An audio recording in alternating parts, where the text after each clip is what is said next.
Good afternoon. So an article on the BBC News website today was very interesting about McDonald's sales. So McDonald's have been accused of supporting Israeli troops, and therefore some people don't like that, and therefore they've decided to boycott McDonald's. Okay, so it's a really interesting one here. So it's, when you were talking about cultural and social factors, which is the unit we've just started with, the upper sixth, we're thinking about the unintended meaning, for example. So it could be that McDonald's in Israel are supporting the Israelis, and maybe they're helping with food, or they've said something publicly, and that's been taken in a different way around the world than McDonald's wanted. So McDonald's need to go careful with this sort of thing. They've got a global brand, but then again, should they be supporting? Well, you can decide if they should or shouldn't, and we'll discuss the potential impact through this. So when I was looking at when we're looking at the unit, we obviously, with all of these units, we're thinking about, well, where else does it link to? Well, it obviously links to theme 3 and theme 4 will come together, and we're looking at this in our theme 4 lessons at the moment. So we're looking at cultural differences and the other things that are in the specification in here, and the unintended meanings in translations, and we'll talk about how Pepsi will bring your ancestors back to life and those sorts of silly things. But actually, if you think about the intention behind communication, sometimes things can be lost. The last thing McDonald's want to see is "I'm loving it" crossed out with "I'm killing kids." Clearly, this is a motive boycotting of McDonald's. Starbucks have seen the same thing, by the way. They were in the press last month, but we're seeing a lot more focus on McDonald's for whatever reason. So we can link in these two units nicely, but think about all of them. Think about the 7 Ps of the marketing mix, for example, and how these could all link into it. It could be that part of McDonald's supply chain suddenly decide to stop working with them. And in the article from the BBC, they highlight some possible problems because of McDonald's business model being franchisee owned generally. So if franchisees are very unhappy with McDonald's seemingly supporting a conflict that they don't agree with, then maybe the franchisees decide to go the way that they did during the Russian conflict, for example, which is going on in Ukraine. McDonald's have pulled out of Russia, and the franchisees just rebranded it. Okay, we'll see what happens. So we can see we've got the famous golden arches in the background. We've got them on Ronald McDonald's top. Not that we see Ronald McDonald around much anymore. And then down the bottom, we can see that these protesters are outside of whichever McDonald's this is. Now, in the lesson, we will talk about describing 3 social and cultural factors that a business needs to consider in relation to global marketing. Well, in context with the article that I'll put up in a bit for you, I've changed it for obvious reasons. But we can see that we have to think about those cultural sensitivities and the political context of this. So McDonald's are a mass market product that need to appeal to the mass markets. If the mass markets in that country don't like McDonald's for whatever reason, this could be a bit of a problem.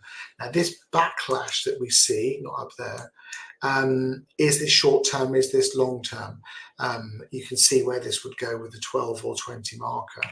So we've got obviously all over social media at the moment, and lots of people are on social media. So someone in Gaza, for example, can quite easily communicate with me if I'm following certain social media channels. And if I'm not paying any attention to it, the press are. And if the press want to sell newspapers and get clicks on their website, they're going to put emotional stories on there to get me to read them. Okay, I'm reading them, they're selling advertising. So actually these activists, this is consumer activists, which I'll mention in a second, these activists on social media can influence if I'm going to buy McDonald's. Okay, remember the golden rules of marketing. It's really expensive to get a new customer. It's less expensive to keep customers loyal. Loyal customers buy more stuff from you more frequently. Upset me as a loyal customer, and maybe I never come back to you. And if we've got consumer activists out there, they're going to tell all their friends, family, and anyone else that listens not to go, in this example, to McDonald's. Okay. So cultural differences in brand perception, well, yes, we understand this from the textbook, but these culturally appropriate that resonate with the local audience, it's very difficult when we're in the age of social media, when actually a global brand like McDonald's might want to communicate differently in different markets. Well, actually, two markets that are very close to each other at the moment have got significantly different beliefs, possibly on what's happening and what is right. Well, when they're next to each other, and let's face it, because of the internet, we're all relatively close to each other. Think about the definition of globalization with the interconnectedness of cultures. Well, they don't always get on. So how does a global brand like McDonald's keep everyone happy? Well, in this instance, they don't. So I'm not going to read this article out for you. This is a revised and shortened version that's out there. We can see impacts on their brand, meaningfully impacted. Yeah, so we've got sales growth in some countries, and unfortunately, this is a bit disheartening for them. And McDonald's are clearly saying, this is misinformation. Come on, guys, we're trying to be friends with everyone. However, I'm not sure how many people are thinking about it. Here's a summary, which you can read yourself. And then I want you to just think about, how might PESTLE link into this in context, for example? Well, clearly, we've got political and social. We've got political conflict between two countries. We've got the social elements of these two different societies with totally different perspectives of what is right. And actually, if I thought a brand that I was loyal to were violating my beliefs, for example, I wouldn't shop there. So I'm not saying if I agree with this or disagree with this, that's your choice, not mine. But you've got to think about the customers. They're a mass market product that need to appeal to the mass markets. So we're thinking about how things might change in that competitive environment. Maybe there are other companies similar in the marketplace to McDonald's in this case, that aren't seen in the same light. Maybe I didn't try them before because I was loyal to the Big Mac. Suddenly I'm thinking, well, there's protesters outside of that one at the moment. Maybe I'll try somewhere else. And I go there. Remember, it's really expensive to get a new customer. It's less expensive to keep them loyal. Loyal customers spend more stuff with you more frequently.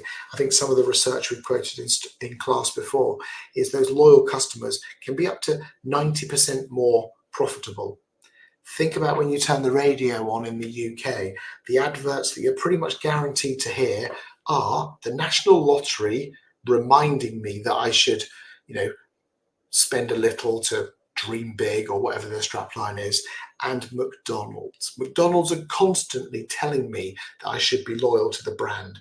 Well, if they're doing that, they're doing it for a reason. It's bad for you. You eat too much McDonald's, you're probably going to die, or at least add yourself to the list of obese people. But now, in some countries, they've got all those negative brand connotations, and then we've got what's in this article. Okay, this is a tough fight. Thinking about Porter's Five Forces, we're thinking about the bargaining power of the buyers. Now, there are two buyers here, in my opinion. There are the buyers of Big Mac, and there are the buyers, as in the franchisees. Okay, So this could negatively impact McDonald's business in the longer term, not just from people willing or not willing to buy a McDonald's, but maybe my franchise is up for renewal soon. Maybe I was thinking about opening another 5 McDonald's restaurants. I think I'm going to go and open a Shake Shack or something. Okay. So this is the question that I sort of come up with. Assess the likely impact. So we've got the typical start to our hook of cultural differences and social media activism. So I'm basically looking for some sort of knowledge around that so the impact on my multinational corporations. Believe it or not, there's a bit more knowledge there, isn't there? We're going to have to talk about what the definition is of a multinational corporation. McDonald's is a multinational corporation based in the United States and operating throughout the world in different countries, including Israel-Gaza, or on their branding and promotional strategies. You're never going to get a question this complicated in an exam paper, but this is a beautiful revision activity. Look at all the knowledge that you're going to have to contextualize, okay? And in context with its perceived support for Israel. So that's the context that I would like you to think about this. We've got a bit of a tip down there. You can decide. We're going to do this in class. I'm not going to give you a walkthrough of this one. Hopefully that has helped.